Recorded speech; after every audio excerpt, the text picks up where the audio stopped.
السلام علیکم ورحمۃ اللہ وبرکاتہ۔ امید کرتا ہوں تمام احباب خیریت و عافیت کے ساتھ ہوں گے۔ دوستو آج انشاءاللہ ہم سیکھیں گے فرض نماز کے بعد جو دعا پڑھی جاتی ہے، دعا بھی پڑھیں گے، ساتھ ساتھ اس کا ترجمہ بھی انشاءاللہ پڑھیں گے۔ ویڈیو شروع کرنے سے پہلے اگر آپ اپنے بچوں کو گھر بیٹھے آن لائن قرآن شریف پڑھانا چاہتے ہیں تو نیچے دیے گئے واٹس ایپ کے نمبر پر رابطہ کر سکتے ہیں۔ اب آتے ہیں فرض نماز کے بعد 3 بار استغفر اللہ، استغفر اللہ، یہ 3 بار کہے اور یہ دعا پڑھے۔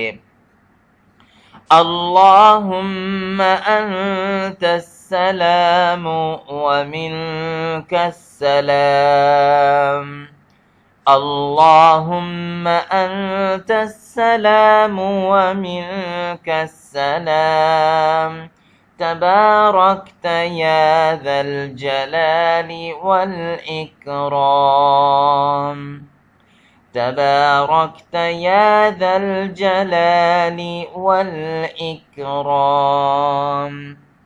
ترجمہ ہے، اے اللہ تو سلامت رہنے والا ہے اور تجھ ہی سے سلامتی مل سکتی ہے، تو بابرکت ہے اے بزرگی اور عظمت والے۔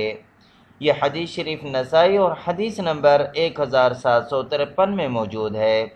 امید ہے دوستو آج کا ویڈیو آپ کو پسند آ گئی ہوگی۔ اس ویڈیو کو لائک بھی کیجیے گا اور شیئر بھی کیجیے گا اور چینل سبسکرائب کرنا نہ بھولے گا۔ آئندہ ویڈیو تک اجازت، والسلام علیکم ورحمۃ اللہ وبرکاتہ۔